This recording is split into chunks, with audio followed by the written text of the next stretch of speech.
The outermost ply is a 200-gram twill, and I'm just rough cutting stuff to size here to make about a 16-inch by 16-inch piece, just to make use of the scrap that I have.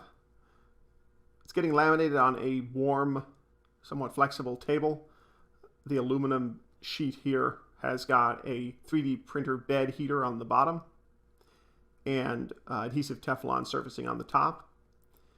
And so now I've got these first two plies down, a 200-gram twill and a 300-gram uni, using a spiky roller to make little holes in the backer on that uni, and then doing a quick debulk bag here. And I'm putting pleats in it that will accommodate the ribs once those are there, just leaving room for those pieces of foam in the bag.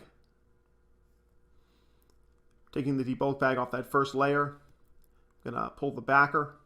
I've laid out on tape roughly what I'm going to do, kind of sloppy. The ribs are going to be 4 inches apart, and I'm laying those out on tape just so I'll be able to find the centers, marking them across, and going to peel that backer off.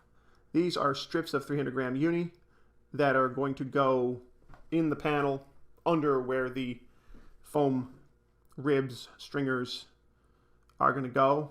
These are doubled up and just ever so slightly offset, so there's not a sharp edge where the stack stops. And the middle ply here is this 400-gram double bias prepreg, and this has got a little more resin than the uni or the woven.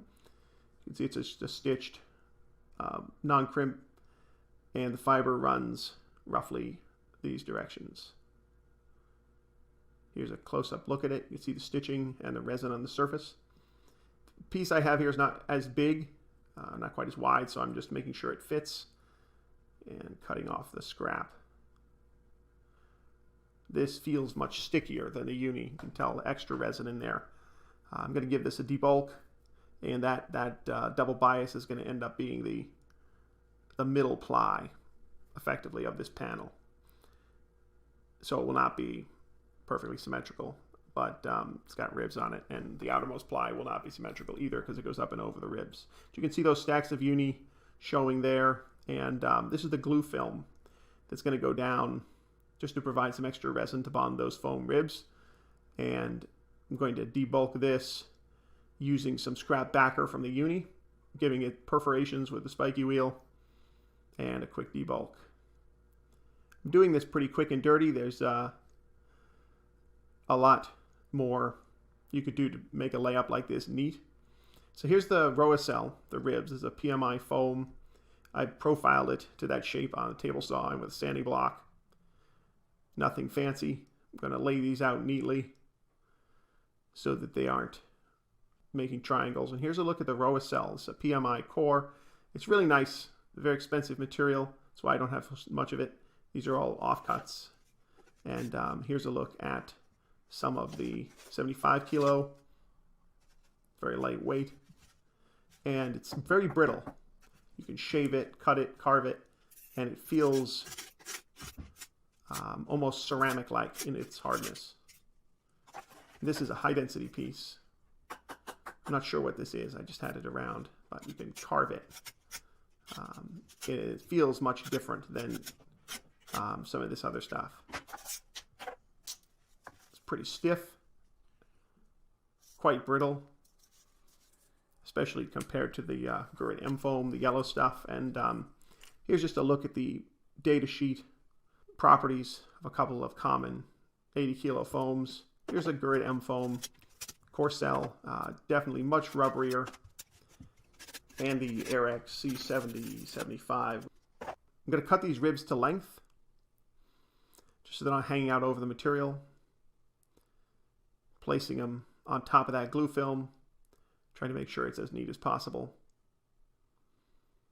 And I was thinking to put the glue film on top, but it's kind of a hassle to do.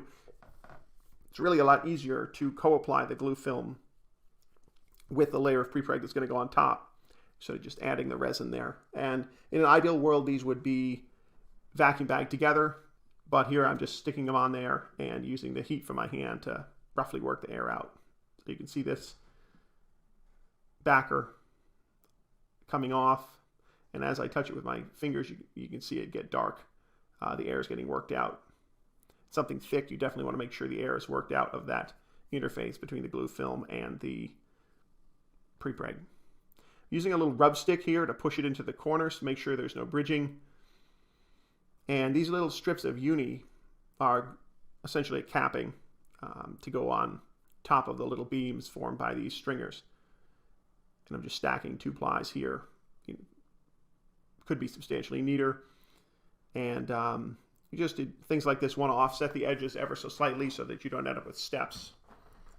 And I'm stacking these up and going to give it a quick debulk using all the extra bag and hammering it in there with that rub stick. Finish with the debulk, cleaning up a little bit of messy ends on that uni. And the final ply is another RC200 200 gram twill, which I'm going to attempt to put in, keeping the diagonal ribbon on the twill relatively consistent. If you're very careful with prepreg, you can line the pieces of twill up so that it looks almost like one piece, and takes some fussing because it's not completely uniform and you have to stretch it a little bit here and there. But there's usually enough flexibility with the crimp and to get a pretty nicely aligned set of plies. And you can see that line here that's formed by the 45 of the 2 under, 2 over, the 2x2 twill. And that's a really nice visual element to make sure that you get right on things so you're going to be finished clear, because it just makes it look way better.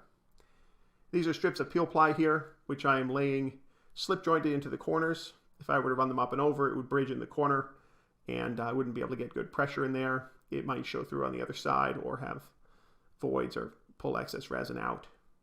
It's really important to do that. Here's a look at this little cutter I'm using. It's an electric shear. There's a newer version of this that's, I think, a WBT2, has a better battery, but this one's great, and they're just super handy for cutting things, especially peel ply. I'm going to get rid of that old debulk bag, clean up all this peel ply here, and for a breather and bleeder layer, I'm going to use some woven e-glass with a P3 perforated release film on it. That's the blue. I'm going to cut that into strips exactly the same way I did the peel ply, leaving a slip joint with about a 1/2 inch 12 millimeter overlap in those corners, just enough that not going to get excess bleed through, but also not doubling up and blocking all of the holes in the release film. And around the outside edge, I'm going to just put a little bit of infusion flow media just as a manifold. This e-glass cloth as a breather bleeder loads up pretty quickly. And putting down the fittings. This one goes through the side of the bag on top of some sealant tape. It has an opening on the bottom. And the other one, the plate, I've put on a piece of bag film slipped in there to keep resin from getting into it. Bagging this up, trying to make sure I've got excess bag in all the corners. And checking for leaks. Making sure it's a pretty good bag. I had a little bit of a fight with the fitting on the vacuum side. Ended up changing hoses a bunch and finding a bad fitting. This got cooked on top of that heated plate. Just piled some breather fabric on top and ramped it up and gave it a cook about 110 C. So removing those fittings, you can see all of the ends that I went through trying to find one that worked. There's quite a bit of resin taken up in this e-glass cloth. It works really nicely for this. And I didn't have any thin breather around. Pop this off with a wedge, and it looks pretty good. You can see the laps showing through there where the extra is built up over the stringers.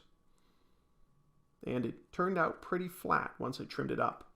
There's a little bit of carbon dust in the end of that ROHACELL, but you can see the laps there where that biax over the top. And peeling off this peel ply. Not perfect, but it lines up okay, the twill. hear the difference between the cord area. The weight is 396 grams, 13 1/8 ounces. And here's a quick look at the thermal conductivity of cord versus single skin. You can see the heat radiates into the cord section and stays stuck in the single skin area. So look at that stringer and cross section. You can see the capping here. I poured a little acetone on top just to show the twill. Overall, it's a nice way to add some stiffness to a panel without some of the problems that come with making it fully cored. Thanks for checking it out. I'll see you on the next one.